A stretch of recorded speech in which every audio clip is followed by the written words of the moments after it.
Hey everybody, welcome back to South Bay Sit Downs. We're here today with Jack Martyr, who is a assistant coach and recruiting coordinator at the University of Oregon. A little background on Coach Martyr. Started his college career playing 2 years at Oregon before getting drafted by the Seattle Mariners. Playing 4 years with the Mariners before getting into his coaching career. Jack, how you doing?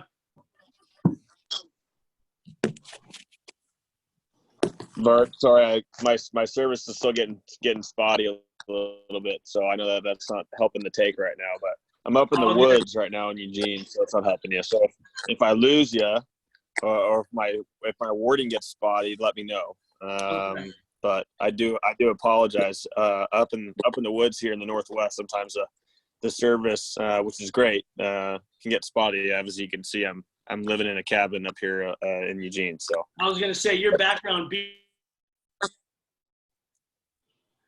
Well, anyone that's down you're good. down in your area by the city, I can go on the other side of the house too, and I got the river behind me. So I thought I'd go with the trees in the background.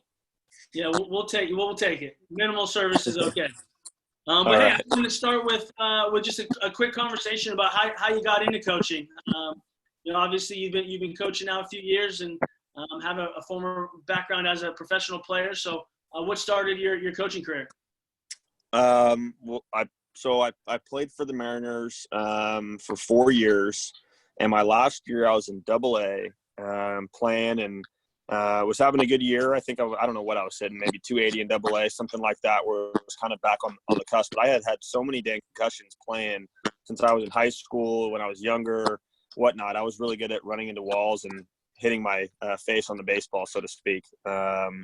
And so I had one more concussion. I got hit in the face with a fastball, and made me better looking, obviously, but ended my baseball career. And so I was done. And I remember I was kind of telling you that story. I went up to Seattle at the end of the year after sitting out for about a month with that concussion and thinking that I was fine, right? Felt good. The only thing that was really tough for me was, weirdly, it was weird memory things. Certain names, and I would get nauseous kind of when I was working out a lot and whatnot. And so they told me to sit out for the rest of the year. And so I went up to Seattle, and I walked into this room, and it just didn't feel right? You're walking in a room, you know what I mean? You feel like you're in the wrong place. And I had team doctors, the head of concussion protocol for the NFL, who's with the Seahawks, was there. Jim Southard, who's our head trainer, Chris Gruen, who is my director of player development, people like that were in the room. I just felt, yeah, this ain't the room I want to be in right now. And they medically released me, and the difference in that and being regularly released, I guess, in a sense, was they just told me, hey, we'd love to have you. They asked me if I wanted to be a part of the Mariners staff as a coach, as a young coach, working in Arizona, things like that, to try and keep me with them, which I appreciated. But they basically just said, hey, you're done. You're not playing anymore. And obviously my reaction was, hey, screw you. I'm going to go play with some other organization or continuing to play. But as the conversation went, I was, figured out quickly that I wasn't allowed to play anymore just for medical reasons, right? If I got hit in the sunflower seed in the face, I might have got knocked out again. And so I got into a conversation with Coach Horton right after that, who is the coach that I played for at Oregon. And he just said, hey, Jack, why don't you come, finish your degree? I still had a year and a half left of school. And so I came back and decided to start coaching. And while I was finishing my degree, I thought, hey, this is the best way for me to stay around the game. I still had that itch to play, but I knew that if I couldn't play, what's the next best thing? And that was coaching. And I got to tell you, the minute that I started it, I just couldn't get away from it. I loved it too much. I realized that I had way more of a passion, in a sense, for coaching even than I did at playing at that time. And so lo and behold, I started coaching at Oregon. I was an undergrad assistant for 2 years with an unbelievable staff. I had Coach Horton as my boss. I had Jay Ullman, Mark Wazakowski, Mitch Carricker, who's one of my best friends, was on that staff. JJ Altavelli was on that staff. We were kind of just young coaches coming along. And then the next year, same thing. And then Waz got the job at Purdue, and kind of rest behold, I worked my way back over here to Oregon. Right, and then in between that, right, so you went, started your career at Oregon, went with Coach Waz to Purdue, and you and I met, and Coach Tommy, we all met during your time at Stanford. How how'd you transition over to Stanford from being at Purdue? Well, and this is great because one of your questions, even in the recruiting process, the coaches, and this is one of the things I'm actually most proud about, and it's weird because it's such a weird thing, but the people that have hired me or asked if I would consider working for them, whatever it may be, were guys that recruited me, right? I'm a younger coach, were guys that all recruited me. And so I think a lot of that was because of how I tried to handle the recruiting process. I was always up front, had, get into that, but there's so many factors for me of why I was picking a school versus not, and was just really honest and respectful, always answered the phone, always, made the phone calls, even when I was a kid, and can handle those conversations, to where when I was at Oregon, I believe I had always reached out to David Esker because he was one of my favorite guys in the world that recruited me. Not to get into a tangent about David Esker because I can't, because I'll go off gloating about him for this long, but he's one of my biggest mentors in the world, and the place that I coached at Stanford for the last 2 years. And I've had unbelievable mentors. And so he reached out to me after I've been bugging him forever for him to, consider hiring me at Cal and wanting to work with him again after that whole recruiting process, that he asked me if I wanted to be his, one of his assistant coaches. And I said yes right away. It was one of the best decisions that I ever made was going to go there and get back to California. All right. So how long were you at Stanford? Was that 2 years? There at Stanford for 2 years. So I had a weird, not a weird process, but I went from Oregon to Purdue, then went to Purdue to a school that nobody knows about, but I say it every time. It's called Kaiser University, which is an NAI program in West Palm Beach, Florida, where it was my first real job as being the hitting coach, recruiting guy, doing everything like that. And it was awesome. I had a great experience there. We went to the World Series, lost in the World Series, but had a great team, won a league championship. The whole thing, I figured out, okay, how am I going to go about relating to every player really well? And I really learned how to do that there and develop on my own and all those things, how to get guys better. And I think that was part of maybe who I am now, which was going from Purdue to Kaiser.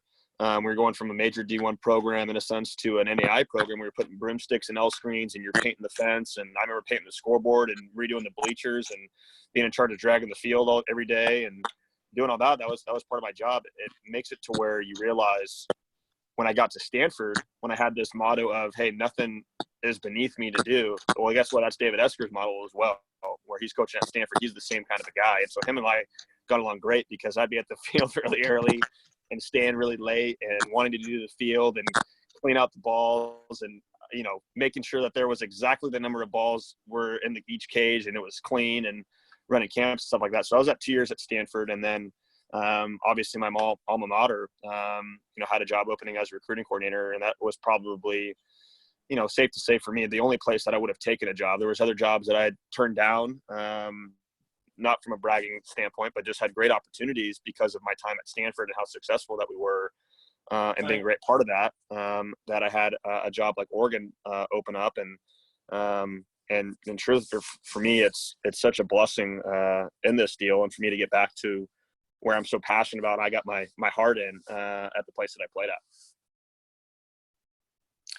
That's an awesome story, Jack. One thing I'd like to ask you is, you've been at Purdue, you've been at Stanford, now you're at Oregon. Does the type of player change that you look for when you're recruiting a guy, or does from school to school, or do you constantly look for the same type of guy? Doesn't matter which school. Yeah, let's put it this way. I think that you're always wanting the same type of kid. You're always wanting the high academic kid. You're always wanting the kid that's just a grinder, baseball rat type of a guy. You want the guy that's super physical. Want the guy that's super physical, that can handle the game. You want the guy that's a coach on the field. You want a guy, in a sense, that when I looked at myself as going, man, he was a lot like me, but just better player, right? Can handle conversations as an adult. And that's the same for every program. I don't care if I was at Kaiser, I was still looking for that same guy there at an NAI program. If I was at Purdue, Stanford, whatever it may be, you're always looking for those similar type of guys. Now, your schools might have different advantages over other places, right? If you're at Purdue, from an academic standpoint, right, engineering was a big deal there. So there's a lot of kids that were that same type of player but loved engineering, so they were more inclined to go there versus another school. If it's at Stanford, obviously there's other academic things that are amazing, right, about Stanford. At Oregon, a lot of it is like that college campus, right, that college feel, the going to games where you have the place is packed and it's super loud, and you're in the Northwest, obviously, which is beautiful like this, and you want to go fishing and you want to do all those type of things. Every place has its own advantage. But for me, you're always looking for that guy, right, that has that it factor to him. And I think that every college coach is looking for that. I don't think there's a college coach that doesn't want that type of player. Those are the guys that win you championships. Those are the guys that are there late, finding a way to look themselves in the mirror and know who they are and saying, I got to get better, and the guys that you love coaching. So. Right. Well, how about a couple of common recruiting mistakes? If you had some advice to give some of our families and some of our players, some stuff that you've seen, across the country, having coached across the country now, what are some mistakes you've seen or some tips that you'd give some families and players? Yeah, I think the biggest mistake, number one, that coaches make a lot of time, and it's just the truth for everybody, is sometimes on a character issue, right? When you see what you see, and you know what you like, everyone knows who the good players are, things like that when you watch them play from a baseball skill standpoint, things like that. I think you make mistakes sometimes on coaches. I know I'll answer the question about parents and stuff like that, but off projection and things like that and what it looks like. And a lot of the times it's physicality, right? Are they going to continue to progress from a physical standpoint, things like that, to where they can have success at that level? But a lot of it from a character standpoint, and that the kid isn't matching what the game needs, or isn't matching, in a sense, how to handle how difficult college baseball is, because it is very difficult. And so the mistakes that I think that parents and kids make a lot of times is they're not willing to go through the process of finding out the things that are crucial for them to go to school, right? Like, and I'm sure there's probably kids that are going to see this, or people that are going to see this that know that I do this, but there's got to be factors for you when it comes down to picking school. There has to be things that you think are so crucial that I cannot go to a school unless it has these 5 things, right? And then things that are maybe not as important, right, to you, but there's still factors. There might be things like what's the food like around campus, right? What are the girls like? How good is the sports teams? What's going to a football game like? What's it like going to a basketball game? What's the apparel? What kind of bats do they use? What kind of gloves? Those are all factors. It might be really, really small factors, but they're still in there. But people make emotional decisions, and they clump every factor in as the same worth, and it's not. It can't be the same worth. They clump in the fact that we're the University of Oregon, and I'll turn you around. The shoes that I wear are, it's not because I choose to. It's just because it's what they give me. But look like this. Those are my shoes, right? It's just one of those deals, and I got the O and I got the Nike thing, and that's awesome. That's not the reason why I went to the University of Oregon, right? That wasn't the reason why I went there. Yeah, those are awesome cherry on top of the ice cream things that I think are awesome about the school, and we're going to embrace those things. But kids can't pick school because they think that Oregon has the sickest uniforms. Because guess what? Those aren't going to be the things that are going to make you win a national championship. Right. They might be the things that are dividing, one school from the next when you've gone through the laundry list of factors that are huge. But it comes from poise. It comes from maturity. It comes from great confidence in who you are as a kid, that you'd be willing to find the right fit for you versus what your buddy thinks is sweet. Right. Because I can tell you, there's plenty of kids, I know that across the country, that think the University of Oregon is sweet, right? We are a sweet school, right? We got sweet stuff. We got sweet facilities. We got sweet gear.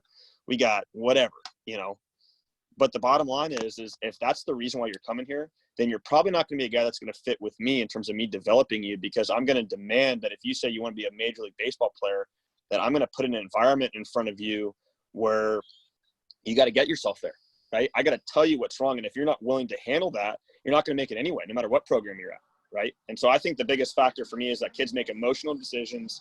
Parents are out of fear and are making decisions that are best for the kid next to them and what they can brag to, versus finding out the things that are most important to them for them to have success and what's really, really important, and making decisions off of an unemotional, rational, business-like decision.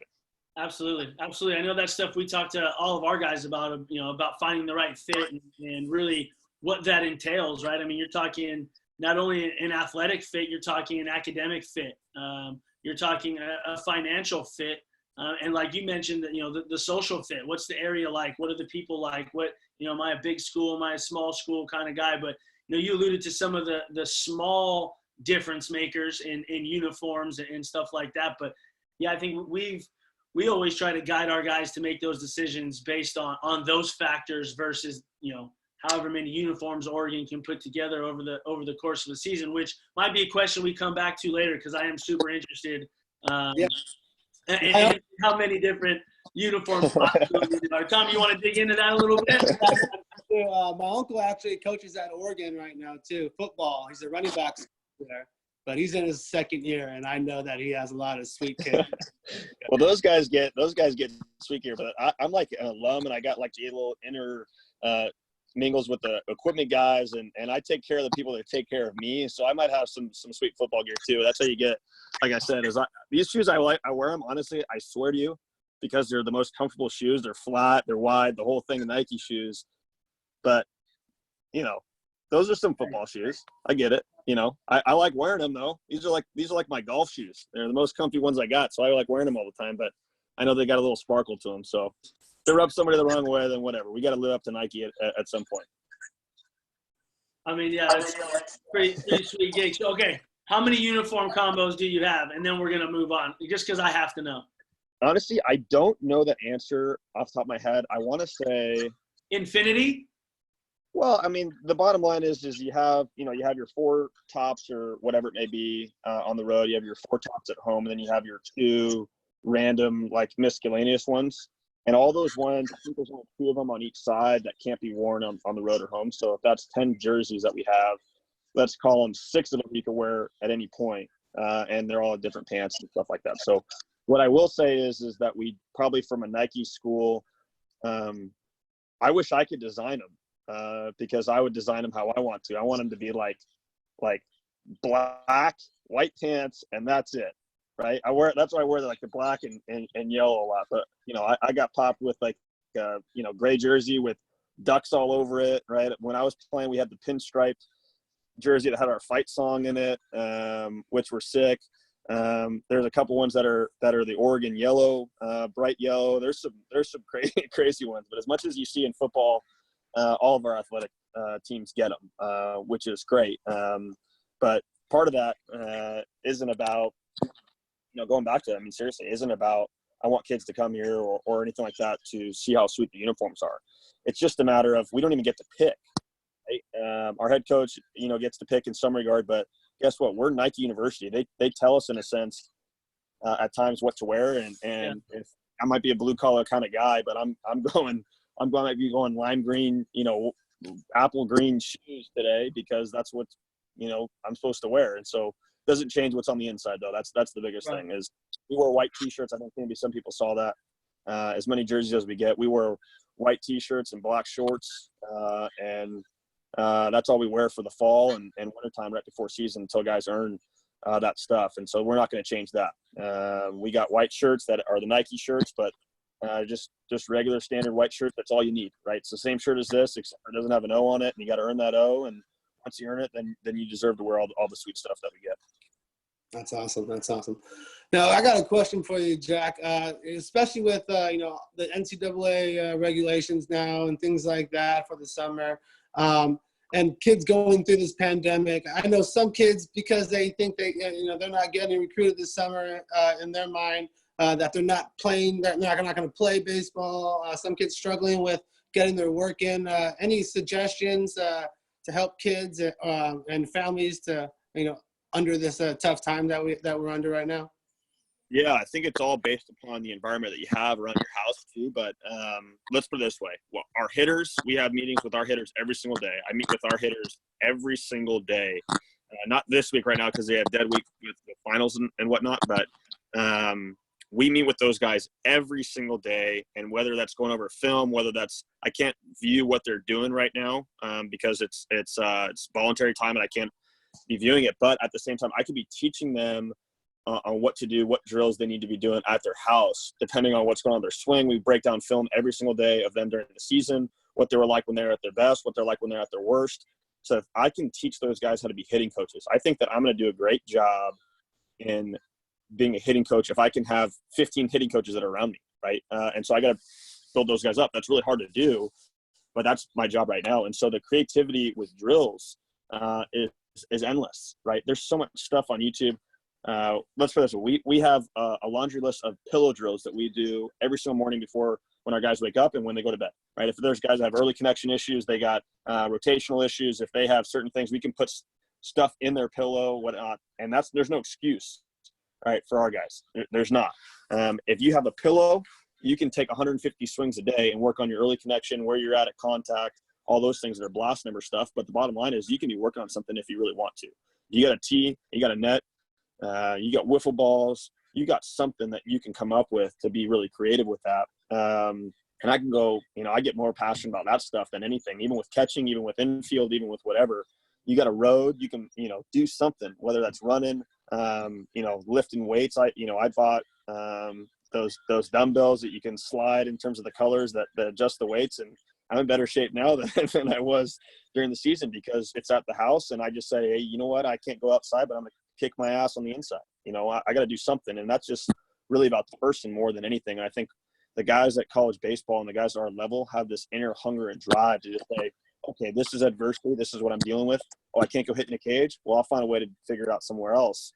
Hey, coach, what do you got? I got a pillow and I got a mirror. You got any drills for me? Yeah, I got 50 of them. Let's come up with some stuff. You know what I mean? And that's what you I will do. say we take a lot of pride in being creative, and the pillow drill is brand new to me. So we're gonna have to figure out a way to see some of those videos, because now you're really eliminating every single excuse from getting your work done. I said, hey guys, does anybody here have a pillow? And they said, yeah. Does everyone here have a mirror? Yeah. Okay. So who are the guys that have early connection issues when they start to rotate, that their barrel's too vertical and all that stuff going in? And I have, 6 guys raise their hand, whatever it may be. And I said, I got the perfect drill for you. Who's got issues of it being too flat when they're going through and where they're at contact and all that? 7 more guys raise their hand. I go, I got drills for you guys. And that's my job as a coach, is to, okay, we have adversity right now. We have a tough road ahead of us in terms of training and getting you guys better.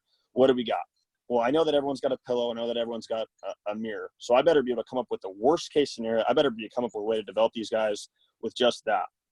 And so obviously there's more guys that have stuff in their house, or they have a cage that they can go to, or they have tees and weighted balls and weighted bats and things like that they can take, and whatever it may be. But that's the least amount of stuff that you could possibly have, and we can still find a way to help you get better. And I think that even going Dominican style, right, those guys are hitting bottle caps and with sticks and all that, and those guys are pretty dang good. And so what I'll say is we're not going to use this time as an excuse. We're going to use this time to address the adversity and how we're going to overcome that and still get better. That's awesome. I got to find a way to do you have those videos? Do you have like a video of some drills? Because I'd love to be able to take a look at them. Come on, Bart, man, I got it all. I got it. I know. I should have known. I'm gonna have to get you to send me the pillow drills. You got it, man. There's all those things. Like if you're breaking down any swing, I'm a big nerd when it comes down to this stuff. If you're breaking down any swing, I don't care what the issue is, right? You got a kid that gets too flat. He's at 75 degrees, or he's at 90 degrees, or he's at 120 degrees. At this point, he gets outside of his back foot. He's whatever it may be. We have a laundry list of categories that guys have trouble with. I got a whole category of guys that hit left and throw right, that don't know how to wave with their left hand because they hit left and throw right. And so we have drills for every one of those guys, and they can pick from those. And if you got a tee and balls, or I got drills for them all. I love the idea of it now for guys in a hotel room, right? I mean, you're talking about travel ball baseball players that are going from state to state, Arizona, Florida, wherever, that, if they're struggling during a tournament or didn't like, what they were doing at a specific event, having them, they don't have access to a facility, or their hitting coach isn't around. They don't have their cage in the backyard, or even their tee sometimes. Having the ability to give them some pillow drills, man, now you're really eliminating any excuse and giving them a ton of advantages to work. I think I'm excited to take a look at them for sure. So I got my next question. Go ahead. Go ahead. Yeah. If you can't hit right now, or you can't do anything, I try to come up with a list of things that you can do if you can't do those things, where you can still feel like you're hitting like crazy, whether those are body rotational things, like a hockey drill is one of my favorites for a body deal, and certainly how to get on plane, a PVC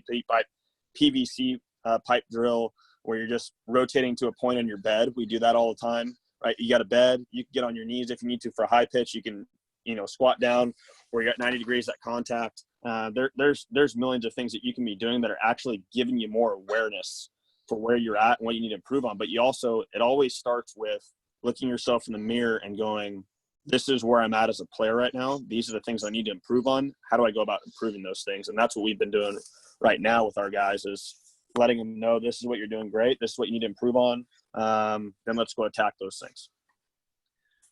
So, no, I appreciate that. And kind of along the same lines here with everything that's happening and, the NCAA handcuffing the recruiting process a little bit with everything getting pushed back until I think at least the earliest would be early August. What's the plan for you in terms of continuing to check players out? And I don't know if that's getting more video on guys. I don't know if that's leaning on travel coaches and high school coaches more. I know from our perspective,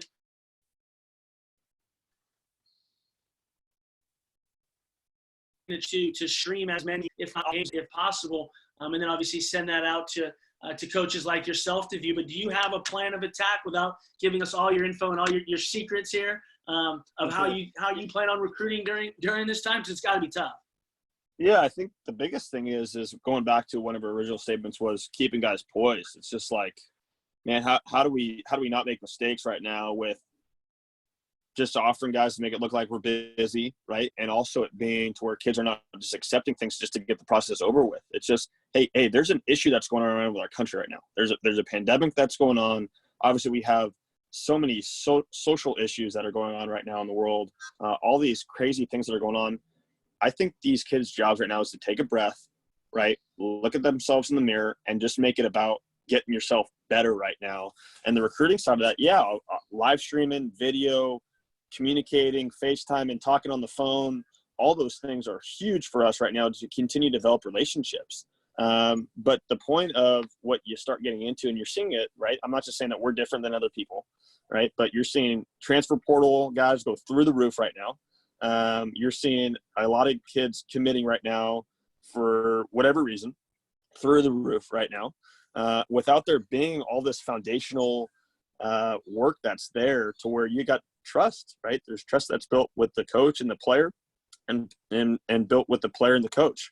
Those things happen from emotion, right? And so the way that we're going to go about recruiting, not at Oregon, but hopefully college baseball, is going to be through poise. It's going to be, hey, of course we want to see you. If there's enough information that's there to justify the fact that we need to go for you, then great, you go for them. Whether that's through live streaming, right, especially with arms and things like that, absolutely you can evaluate through those things. That's a great avenue to see that, whether it's Rapsodo information, whether that's even just velo information, all that stuff is crucial.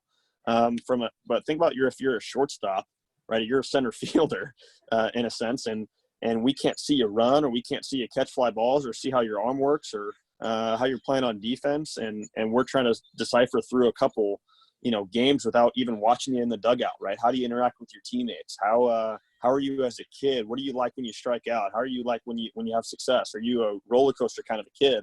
Those are things that are going to get missed on, in my opinion, when they start getting offers and guys throwing out early.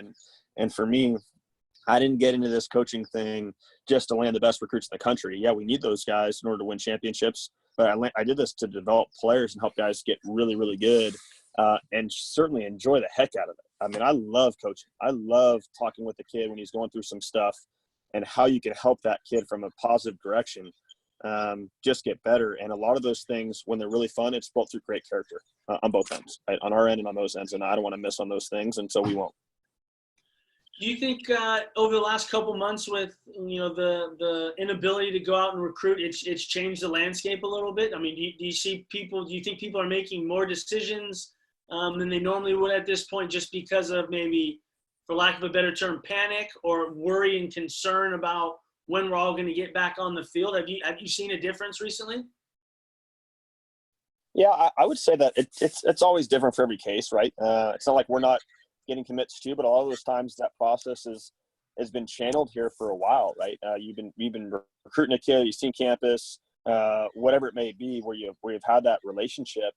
with that kid for a long time. But the thing that I'll say is, okay, you can't go see campus right now. That's the truth, right? You can't go off and see campus. You can't go on a recruiting visit, not until August, whatever it be. And even with the pandemic that's going on, it might be way later than that just because of the virus. Okay, well, what's the next best option? If it's virtual touring, if it's whatever it may be, things like that, then that's what you have to do, then that's fine. And if that's enough for you to feel foundationally right with the place, then okay. But the bottom line is where it ends up happening is people are in chaos in a sense because it didn't go according to plan, right? Well, I was told that you're going to see me this summer and now you can't, and now what do I do? And they start panicking on, well, I have a timeline to finish by the end of the summer. I want to commit by then before my senior year or before my junior year or whatever it may be, sophomore year. That's when I want to commit by, and that's part of my plan. And so you're just creating chaos for yourself versus just being like, okay, so we have an issue that's going on. Coach can't see me play. Coach, is there a way for you to see me play? No, there's not a way for you to see me play. Okay, so then how are you going to make a rational judgment on me as a kid or as a player? I can't. We still want to offer you. That's probably not the right place for you. You know what I mean? Yeah. If it's able to do those things, then fine. That's different. But it's all through, going back to, all through poise, all through confidence, all through maturity of who you are as a kid. And same thing going from the other end of it, of not trying to keep up with the Joneses, but doing your job of getting the right kids. And that has to be from evaluation, that has to be from communication, that has to be from relationship building, and going from there. But I would say the landscape is going to change because it's going to get more virtual. You're going to have more virtual conversations. You're going to have more virtual evaluations, and you're going to have to figure out how to make those judgments with what you see. And if you don't know on both ends of it, then you don't do it. If you're just doing it just to keep up, then I think that's where mistakes get made. So you mentioned the virtual tours. What does a virtual tour of U of O look like? It's unbelievable. It's sick. It's basically for the guys that are older kids or whatever it may be that I can send them a link to something or something like that, right? Let's call it an older kid or whatever it may be, where I can send him a link to something and he gets to see what it's like going through our facilities. He gets to see what it's like at the baseball field. He gets to see what it's like on campus. He gets to see what it's like in a classroom. He gets to see what it's like, and you're doing it through your phone. You're doing it through your computer. And the things you can't, like for instance, you can't smell these pine trees behind me. You can see them, right? You can see the beautiful trees that I have in my front yard and things like that. So you get a sense of what that would be like. I'm up in the woods, right? This is where I want to be. It's quiet here. I got nobody else that's distracting me. But by me just telling you that versus you feeling that is different. It's more emotional when you're here. But there's times that I got to really, really show you the fact that, hey, Oregon's really green and it's really beautiful. And here it is, right? You can get a sense of what that's like by seeing it. Not quite as good as being here because I have a prettier view than you do. But the bottom line is if this is the next best thing, then that's what it looks like. And you can do all those things with great technologies to see campuses like that. That's awesome. So part of it consists of Coach Martyr on a FaceTime. Like, are you walking through the locker room? Or are you able to do stuff like that? I'm a kid. Can't at campus, but because of the pandemic or what's going on. But if I needed to get to that point with an older kid of, hey, Coach, whatever it may be, I got to make a decision here, and him and I are communicating through text or whatever it may be, and that would be for a 21 or a 20 kid or whatever it may be, and I can show him around if that's possible, then absolutely. If that's the thing that we have to do for him to see campus, then that's what we have to do. I'm not willing to just say, hey, you know what, I don't want to go drive down to the facility, or I can't send you a link to what it's like. There's plenty of things on YouTube right now that can show you how crazy Oregon is, right? And I'm willing to send you those deals if need be, if it comes to that. Nice. Well, hey, Jack, I appreciate all your time. We're going to finish up here with you like we have everyone else. Coach Tommy goes through a South Bay six-pack of questions, some quick, easy, like questions. So, Tom, go ahead and shoot. All right, Jack. So the first one that I had was, as a player, what was your favorite pregame meal? Ooh, well, first of all, I always had sunflower seeds. I developed this desire for eating sunflower seeds. So when I was in AA even, we ran out of sunflower seeds because our organization didn't have enough David seeds. So I called around every place in the South, and we had basically enough sunflower seeds for 2 years because people that know me know I like to like barter and sell and like hold on to things. And so I basically got Chinook seeds, I got David seeds, I got, whatever, big seeds, I got Spits, I got all these guys that sent us a bunch of stuff. There's never a game, and it's tough sometimes on turf, so I spit them in a cup that I'm not having seeds in my mouth. Pregame meal for me, it's gonna sound weird. It's always PB&J. I'm a PB&J guy. I can do peanut butter and banana and honey. I'm a big sandwich guy right before the game. Roll it up like a taco style butter. That was pregame meal for me every single day in minor league baseball. That's what you get in minor leagues. You're not getting the sweet sandwiches all the time, but and I just love it. I can have peanut butter and jelly for dinner. I don't care. I'm good with it. I'm a PB&J guy myself. Peanut butter and jelly and seeds. All right. All right. So the next one is going to be the weirdest superstition you've seen or that you can share with us, obviously, whether playing or coaching. The weirdest superstition, obviously, there's the jumping over the line. There's the tapping the plate deal. We had a tradition, even when I was playing, that I had a buddy of mine that would look at me, point his finger at me, and say, "Go have a day," and smack me across the face pretty hard. And every time that he did that, I went off. Like, I would go off. And so I think I ended up getting a lot more concussions from that. But I don't utilize it all the time. But I will say that was a once-a-week deal when I really needed it. And he'd look at me, he'd point his finger at me and say, "Have a day," and smack me across the face. And then I went and did. And so the problem is I had to wait for the slap versus like having a good game. So when I got desperate, I went there. That was a superstition that always worked and will always work. So if we need to win on Sunday, I'll get smacked in the face however many times we need it. You're going three. I love it. You're going 3 for 4 with the smack across the face. No, Bart, I'm going 4 for 4. I'm going 4 for 4 with a bomb. All right. I'm telling you, this is like 15 times a year deal. 2 knocks in the game was a guarantee. It was 3 was like, okay, you're on an average day. 4 for 4 was like, yeah, smack me again tomorrow. Let's go. I was gonna say, you don't need a Red Bull after a smack across the face. Okay, no need for an energy drink. You're already, you're juiced. Second thing, did he get any part of your signing bonus? Okay, so I would have asked for at least 5%. So I am the king of like being the only guy that didn't make it to the big leagues. That was my roommate. I've only had 2 roommates, I think, in my entire career that when I was in college that either didn't sign professionally or make it to the big leagues when I was in pro ball. 2 guys total, and I've had over 20 roommates. So if you want to make it to the leagues, you come live with me. I was going to say, so you're the guy. You're the guy everybody wants to stay with. It's the sauce. I don't know what it is. Absolutely. Food that I'm making in the morning, the eggs that I make, maybe some dinner at home. Maybe it's the mantra that I got this passion with me a lot. But I think it's just the luck. I think it's just because I'm so karma driven. I rub off on some guys and they get it. That's good stuff. I got stuck with diabetes and I got stuck with concussions, and all the other guys get all the good luck.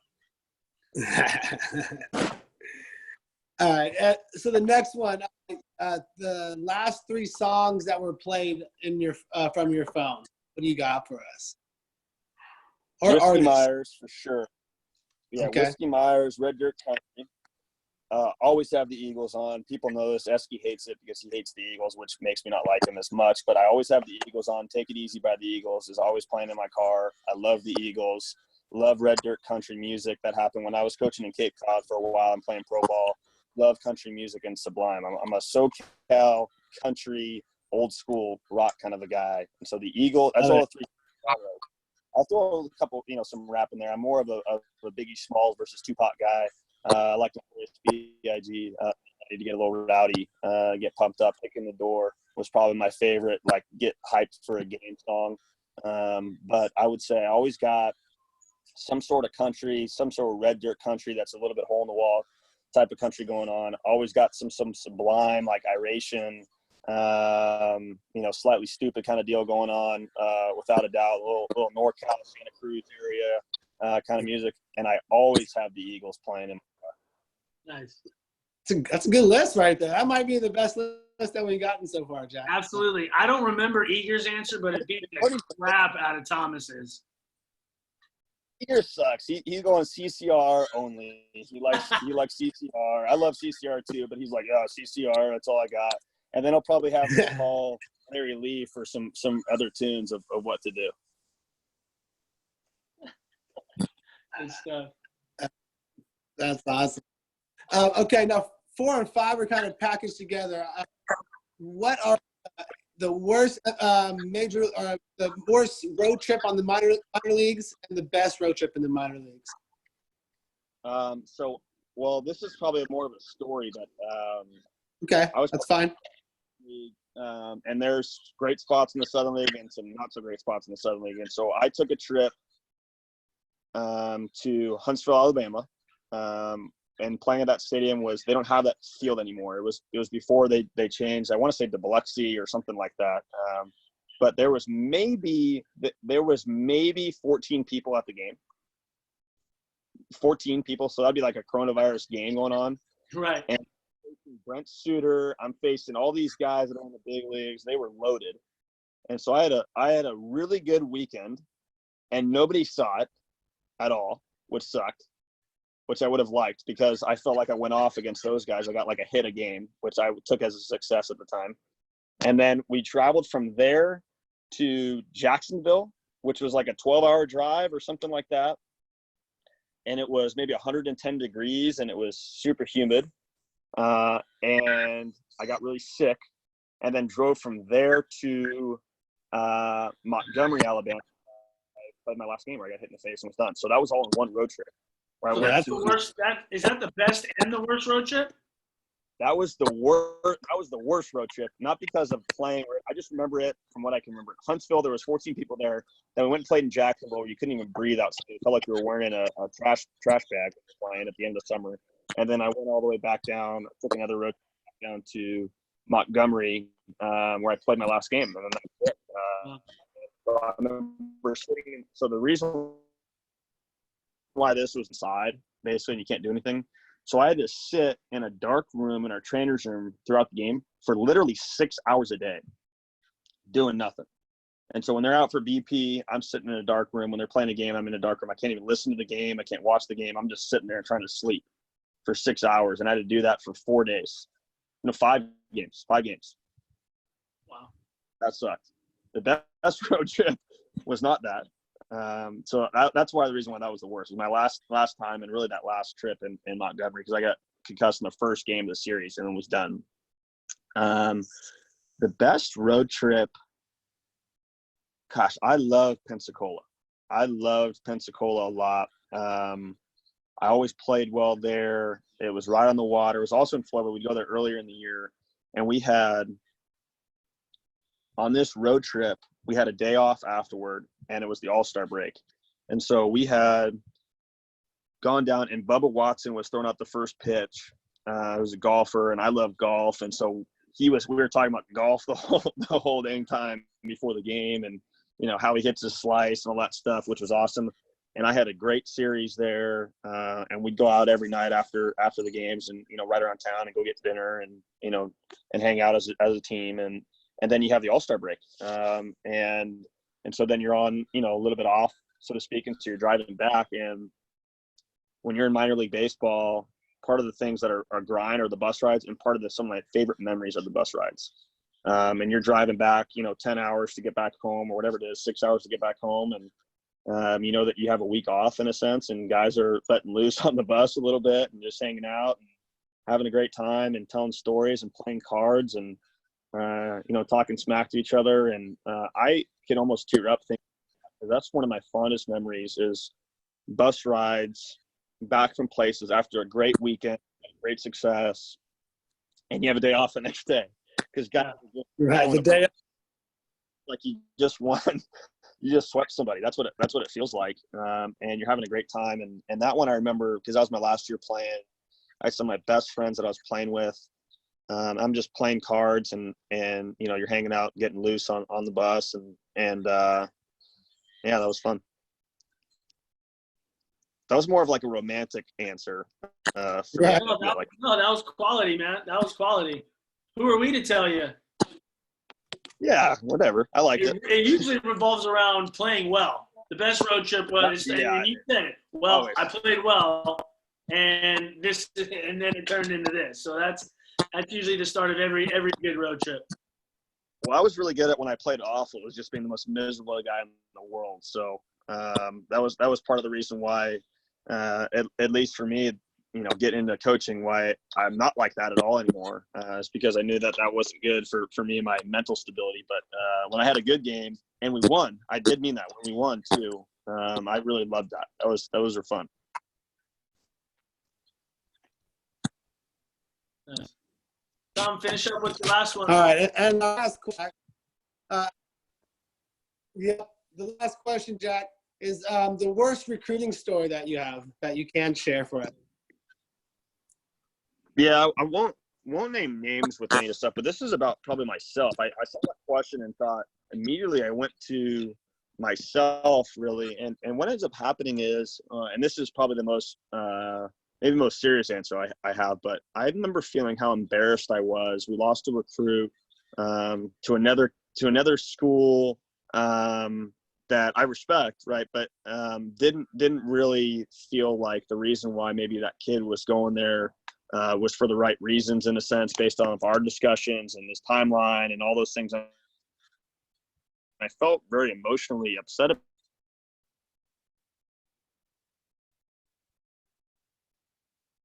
about it. I just remember feeling how that I did that. That I basically said, hey, not the right decision in a sense, and here's why, and gave my opinion on it. Because the bottom line is the kid's already made a decision. Your job as a coach is to respect what these kids' wishes are. And if you lose, you lose. I'm just ultra competitive when it comes down to that deal.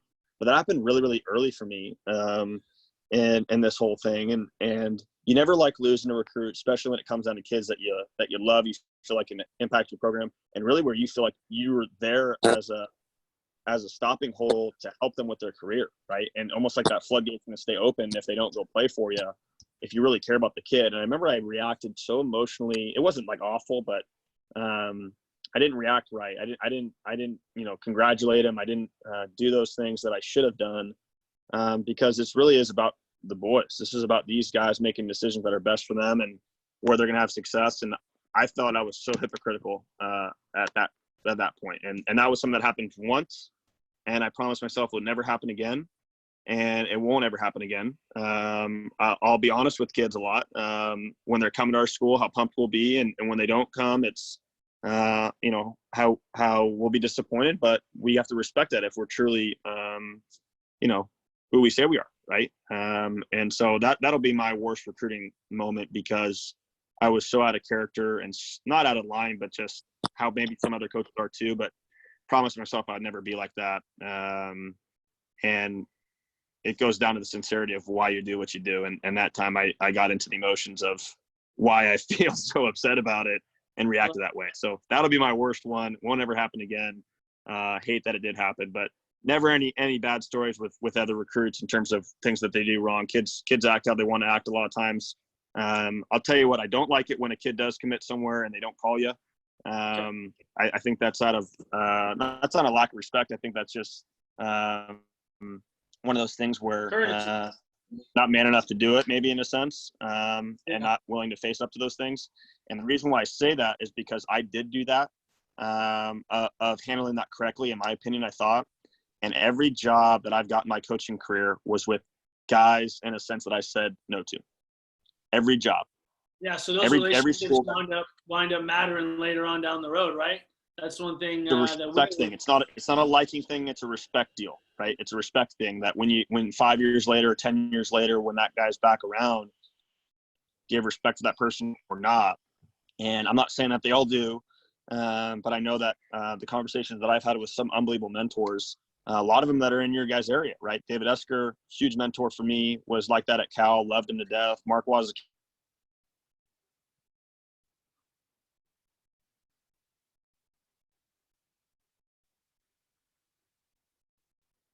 I said no to Arizona.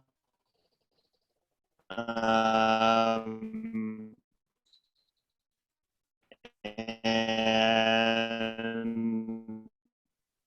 he's my boss now. Well, hey, Jack, we're losing you. He's a huge mentor in a sense. Did you get me back? Yep, you're on. You're on. All right. Yeah, no, I was just basically saying about all those guys that are huge mentors for mine, and whether it's I played for them or not, if you respect them and you respect the process and the hard work they're trying to do to make their school be there. I mean, think about when a kid calls on Sunday night at 8:00, you know, when you have a wife and you have kids and you have all those things that are going on. Those guys are taking their time, and we're taking our time away from our lives too. And when we're practicing all day and then we get home and we have recruiting calls from 6 to 9 o'clock, well, there's someone else on the other end that's trying to pull you away from that and hang out with the family or hang out with the girlfriend or hang out with your partner, whoever that is, whatever's going on. And